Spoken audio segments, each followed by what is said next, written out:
Olá, que a paz de Cristo seja com você. Me chamo Pastor João, seja bem-vindo. Curta esse vídeo, compartilhe o nosso trabalho se assim você se agradar e for edificado.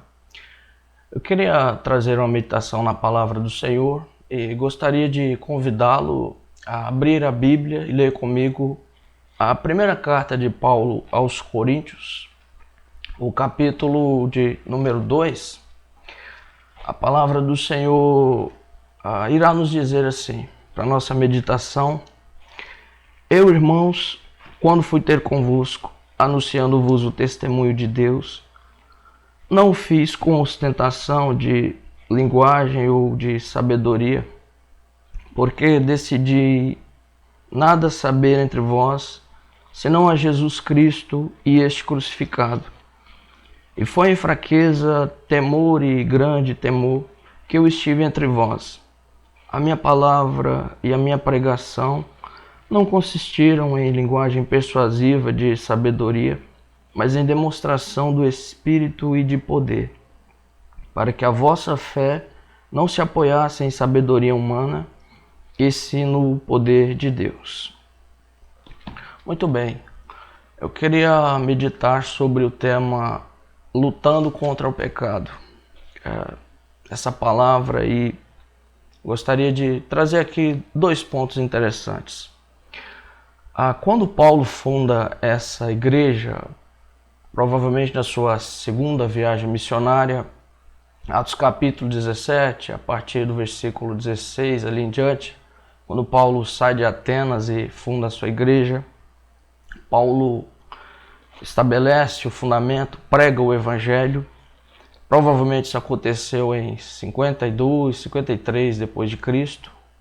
Anos depois, quando Paulo provavelmente estava em Éfeso, ele escreve essa carta, talvez no ano 53, no ano 55, 57 depois de Cristo, e envia instruções aos irmãos, pois a igreja de Corinto estava passando por sérios problemas. Essa igreja, talvez ao lado da igreja de Laodiceia, seja talvez a igreja mais problemática do Novo Testamento. A igreja de Corinto era famosa por muitas dificuldades, muitos problemas, e talvez os problemas mais gritantes que nós podemos destacar eram os problemas relacionados ao pecado de imoralidade sexual. Imoralidade sexual e também um problema mais gritante, assim, um pecado mais chamativo, é que eles eram muito partidaristas. Corinto, famosa por sua imoralidade, quando alguém ia até Corinto, certamente era indício muito grande de encontrar prazer sexual. Além disso, segundo a maioria dos historiadores, havia em Corinto um templo dedicado a deusa Afrodite, no qual 1000 prostitutas, escravas sexuais, sacerdotisas sexuais atuavam constantemente. Quando um soldado romano queria desfrutar do prazer sexual, tirar férias, ele se dirigia até Corinto. Eu tenho um livro aqui muito interessante para ilustrar isso.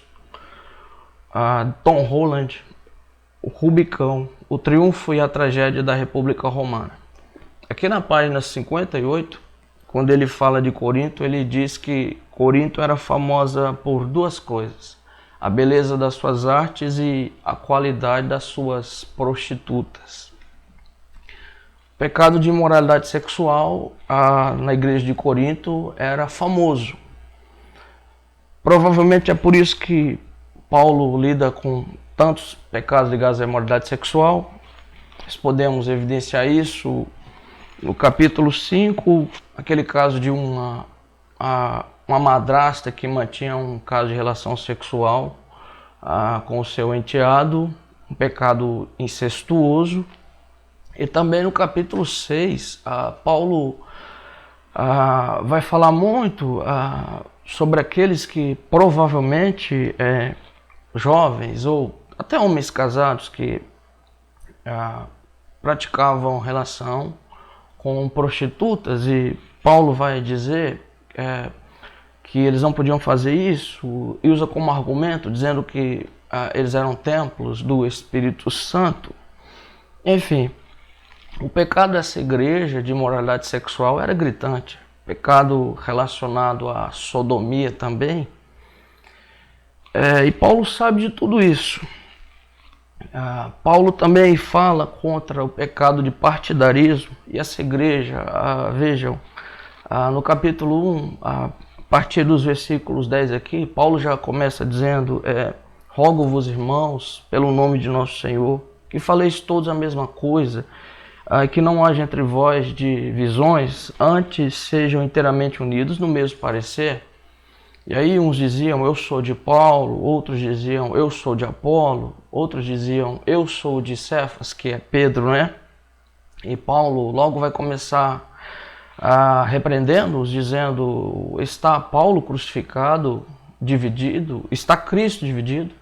Foi Paulo crucificado por vós?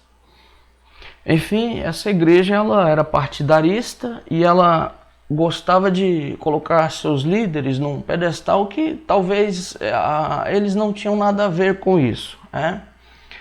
Pedro não tinha nada a ver com o partido judaizante que gostava dele, Paulo não tinha nada a ver com aqueles que precisamente colocavam ele num patamar elevado, muito menos Apolo, o judeu eloquente. Atos capítulo 18, a partir do versículo 24, diz que Apolo era um homem eloquente, um homem sábio nas escrituras, que teve a ajuda de Priscila e Áquila para esclarecer melhor para eles a palavra de Deus.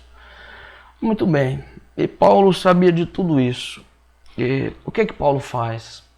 O que Paulo traz? Qual que é o fundamento que Paulo lança para que a igreja pudesse vencer e lidar com esse pecado? Paulo prega Cristo e esse crucificado. Por isso que ele fala: irmãos, quando eu fui ter convosco, anunciando o Evangelho, nada me propus saber entre vós, senão a Cristo e esse crucificado. A igreja vence o pecado a partir de Cristo e esse crucificado. O remédio, a solução para lutar contra o pecado, para vencer o pecado de qualquer tipo, pois eu não acredito que possa haver algum pecado que o sangue de Cristo não possa apagá-lo, não possa vencê-lo, subjugá-lo. O remédio é estar crucificado em Cristo. O pecado de imoralidade sexual. Os coríntios viviam no meio da capital do pecado. E mesmo assim, eles poderiam vencer o pecado, lidar com o pecado a partir de Cristo e esse crucificado. Como que eles iriam vencer o culto à personalidade, o velho partidarismo idolátrico? A partir de Cristo e esse crucificado. Cristo crucificado é o remédio, é a pedra que é colocada sobre o buraco do pecado humano, é a cruz de Cristo. Vejam, não são técnicas humanas, não são técnicas mundanas. Hoje nós vivemos em meio a uma avalanche de tantos evangelhos, evangelho para cada tipo de pessoa, evangelho de jovem, evangelho para idoso, evangelho para maioridade, evangelho para mocinhas, para rapazes, etc. Evangelho cult, evangelho de prosperidade. Mas evangelho de prosperidade, evangelho coach, não tira o pecado de ninguém. Ninguém crucifica o pecado através de técnicas de sabedoria humana para vencer na vida. Diga para um homem assassino, pecador, mostre para ele o evangelho coach e espere algum resultado, você vai quebrar a cara. Agora, já encontrei muitos ex-assassinos, muitos ex-idólatras, muitas ex-prostitutas, muitos ex-sodomitas, muitos ex-maridos adúlteros, mulheres adúlteras, que ao abraçar o evangelho da cruz foram totalmente transformados. E esses cristãos, quando eu vi há 10 anos atrás, eu os encontro hoje, foram cristãos que confessaram e abandonaram seus pecados. Por quê? Porque aqueles que estão em Cristo crucificaram juntamente com Ele as suas paixões. O velho homem foi embora, morreu, foi crucificado lá na cruz. Não existe outro método, não existe outro modo de lidar com o pecado a não ser esse, é Cristo e esse crucificado. Como que tiramos o desejo imundo, a concupiscência do nosso coração, a selvageria, o desejo carnal, imundo, pernicioso que existe em nós, através de Cristo e esse crucificado. A cruz, Cristo crucificado é o óculos, é a lente pela qual nós devemos ver nossas paixões. É a lente pela qual nós devemos olhar para o próximo, o qual nós devemos amar e jamais fazer como os coríntios, idolatrá-los e colocá-los no pódio, colocá-los no altar vazio e imundo da idolatria do coração humano. Então, meus queridos irmãos, Corinto vivia esses problemas miseráveis, talvez a igreja mais difícil do Novo Testamento, como eu disse. Paulo, sabedor de todas essas coisas, o fundador, o ensinador dessa igreja, ele faz questão de lembrar-lhes que o evangelho que ele pregou passa por Cristo, pela cruz. Cristo e esse crucificado, a palavra da cruz é o poder que vence o pecado. Que Deus abençoe sua vida. Eu gostaria de orar, que você possa ser edificado com essa palavra. Pai, eu oro com meus irmãos em Cristo, que a sua palavra seja eficaz, que possa tocar em seus corações e que tudo seja para a glória e o louvor do teu nome santo. Eu te agradeço em nome de Jesus e oro pela vida desse irmão, essa irmã que está lutando contra o pecado de imoralidade sexual, que não quer ser escravizado e que quer glorificar o Senhor. Oro também por esse irmão que talvez tenha depositado confiança demais em personalidades humanas, sejam líderes, sejam outros irmãos influentes. Que o Senhor o livre de toda idolatria, de todo culto, de todo partidarismo. Em nome de Jesus Cristo, teu Filho amado. Amém.